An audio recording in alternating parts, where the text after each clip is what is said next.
We usually read history left to right. Event A caused event B, which caused event C. But what happens if we stop looking across time and instead slice straight down through a single date on the calendar? Take July 30. It's a midsummer Tuesday or a Thursday. On the surface, it is a completely unremarkable day. Yet, drill down into this exact date across the centuries, and you hit the fall of the Roman Republic, the creation of modern American healthcare, the very first World Cup, and humans taking a car for a spin on the moon.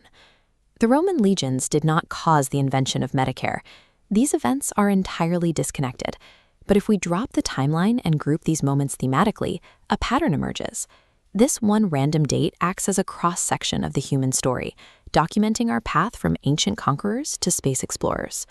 The deepest layers of our July 30 core sample are built on one priority: military conquest. In 30 BC, Mark Antony fought his final cavalry battle against Octavian in Alexandria. Antony's infantry was defeated, and by the next day, his fleet began to desert.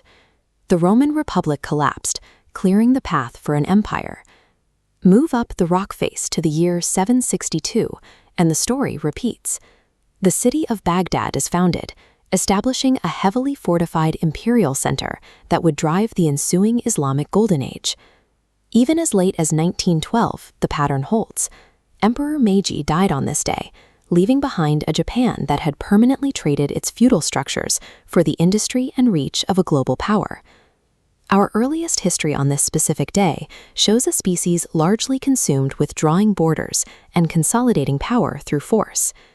Eventually, securing borders gives way to managing the people inside them. The next strata of July 30 events shifts away from building empires and moves toward writing the rules of society. In 1619, the Virginia General Assembly met in Jamestown, officially establishing the very first European representative government in the Americas. 3.5 centuries later, on July 30, 1965, Lyndon B. Johnson signed the Social Security Act amendments into law. By establishing Medicare and Medicaid, the federal government took on a massive social safety net, providing health coverage to millions of elderly and low-income Americans. On July 30, 1974, Richard Nixon, facing immense pressure, released his subpoenaed recordings. He didn't do it willingly. The Supreme Court ordered him to, proving the highest office was still subordinate to the law. This middle layer of history highlights a major transition. We had finally stopped focusing exclusively on who wears the crown and started focusing on civil rights, equitable societies, and mutual responsibility. Once the social contract is relatively stable, a society can focus its resources outward. Our most recent July 30 events focus on global culture, art, and scientific achievement. In 1930, Uruguay defeated Argentina to win the first FIFA World Cup. Nations were directing competitive drives onto a football pitch rather than a battlefield. 2 years later, Walt Disney premiered Flowers and Trees. It was the first animated short to use full-color Technicolor, pushing technical boundaries in entertainment.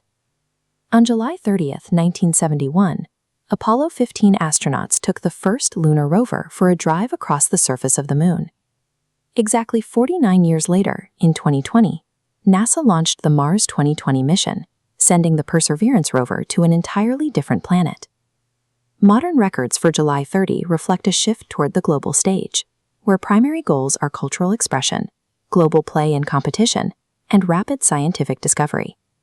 Mark Antony's cavalry, a Technicolor cartoon, and a Martian rover have zero causal connection. But together, they form a cohesive record of the human experience.